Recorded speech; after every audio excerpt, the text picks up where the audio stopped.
பண்ணை இயற்கை அங்காடி. தொடர்புக்கு 8754449299. அவையார் பாடசாலை.org. ஓகே.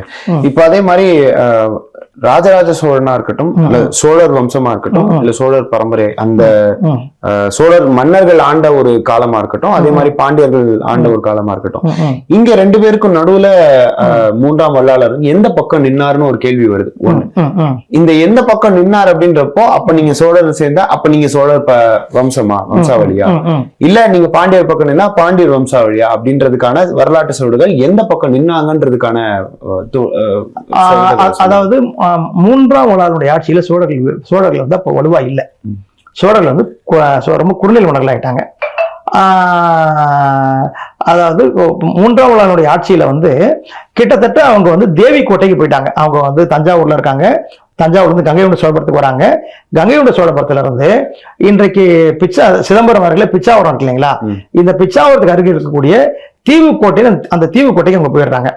இந்த தீவுக்கோட்டை பத்தியும் வந்து முஸ்லிம்களுடைய குறிப்புகள் இருக்குது, வரலாற்று குறிப்புகள்ல. அவங்க என்ன சொல்றாங்கன்னா, வீரவர்ம சோழன் அப்படிங்கிற சோழன் வந்து இந்த வீரபாண்டியன் மன்னன் வந்து அந்த தீவுக்கோட்டையில ஒளிஞ்சதா சாக்கோட்டை கிருஷ்ணசாமி ஐயங்கார் பதிவு செஞ்சிருக்காரு.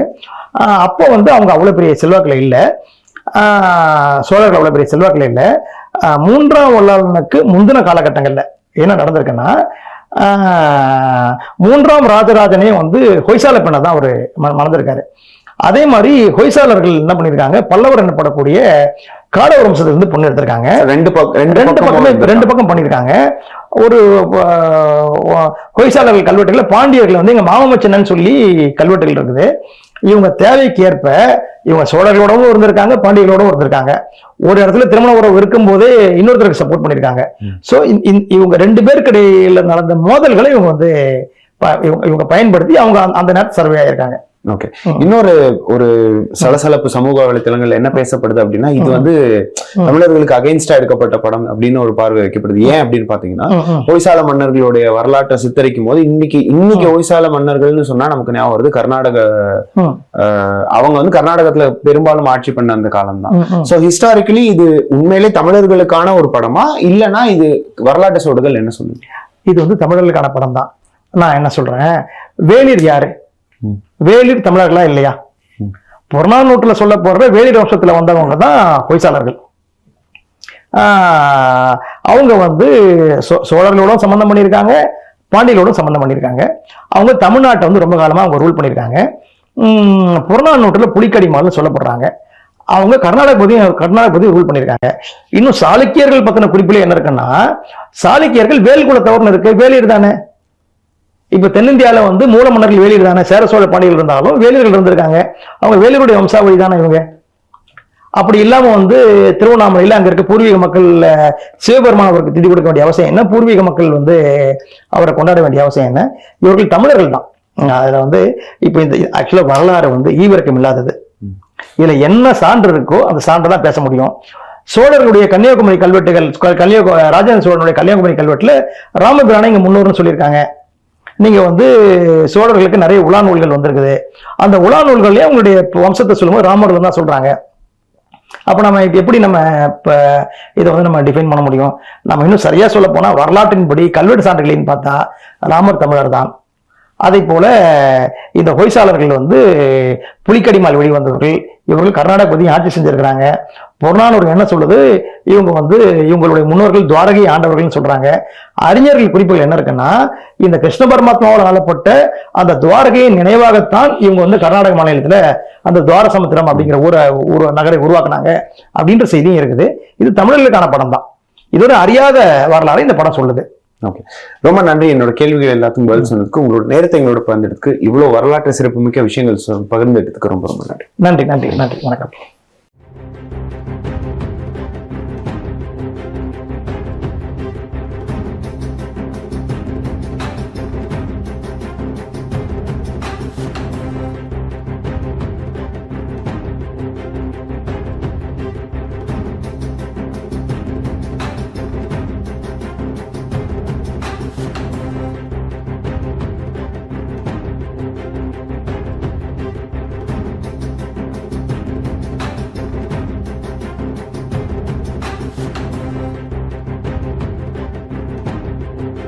திராவிடம்னா என்ன அப்படின்னு இப்ப நம்ம பள்ளிகள்ல எப்படி 2 மார்க் கேள்வி வைப்பாங்களோ அந்த அளவுக்கு அந்த கேள்விக்கான விடை தெரிஞ்சுக்கிறதுக்கு எல்லாருக்கும் ஆர்வம் இருக்கு. ஆளுக்கு ஒரு விடை சொல்றாங்கிறதா சிக்கலா இருக்கு. திராவிடம்ங்கிறது வந்துட்டு உள்ள முட்டையே இல்லாத ஒரு முட்டையோடு.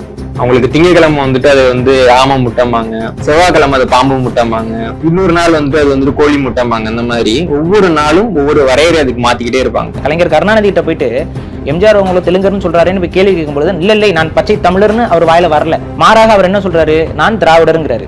அதே போல ஈவேரா என்ன சொல்றாருன்னு பாருங்க, காமராஜர் அவரை அடையாளப்படுத்தும் போது, காமராஜரை அடையாளப்படுத்தும் போது பச்சை தமிழர் காமராஜருங்கிறாரு. அப்ப புரியுதுங்களா? இன அடையாளம் தமிழர்களுக்கு தமிழர் தான். அது வந்து மோசடியாக கால்டுவெல் வந்து ஒரு ஆய்வுங்கிற பேர்ல தன்னை பெரிய நிலைநாட்டிக்கணும் அப்படிங்கிற ஒரு தன்முனைப்புக்காக செய்த தவறான வேலை கால்டுவெல். அது அதெல்லாம் சான்றா எடுத்துக்க முடியாது. ஒரு இன ஆராய்ச்சிக்கு அது ஒரு ஆணவனா கூட பயன்படாது. எல்லாம் திராவிடர் அப்படிங்கிற சொல்லுக்கு நேரடியான விளக்கம் யாராவது திராவிடர்னா யாருன்னு சொல்லிருக்காங்க. திராவிடங்கிற சொல் என்ன, அதனுடைய பொருள் என்ன? தமிழில் இருந்து மருவியது தான் திராவிடம்னு நீங்க ஒத்துக்கிறீங்க. அப்ப மூலம் எது? தமிழ் தானே. இப்ப தமிழர்னு சொல்றதுல உங்களுக்கு ஏன் எரியுது? ஏன் அம்பேத்கர் சொல்றாருங்க, நாகர்னு சொல்றாரா இல்லையா? அம்பேத்கர் நாகர்னு அவர் பேர், அம்பேத்கர் வழிகாட்டியா எடுத்துக்கொண்டு தான் இருக்கீங்க. அவர் பேச்சு கேளுங்க. இங்க கன்னடத்துல கன்னடம் ஆள்றான்னு நினைக்காதீங்க. தெலுங்கு வடுகுடி தான் ஆளுமை. நீ கேரளாவில் வந்து நாயரம் நம்புறியோ அந்த வடுகுடியை சேர்ந்தது தான். எங்க போகுது அதுக்கு தகுந்த மாதிரி நீர் மாதிரி தன் உருவத்தை மாற்றிக்கும். சேனநாயக்கா, கசநாயக்கா, பண்டார நாயக்கா முழுக்க வடுகுடி. இலங்கையில போகும்போது பௌத்தத்துல உள்ள நுழையிறான். இருக்கு அண்ணாதுறைய பார்லிமெண்ட்ல கேட்டாங்க, ஆளுநர்கள உங்களுக்கு இங்க எல்லாம் கட்சி இருக்கான்னு கேட்டாங்க.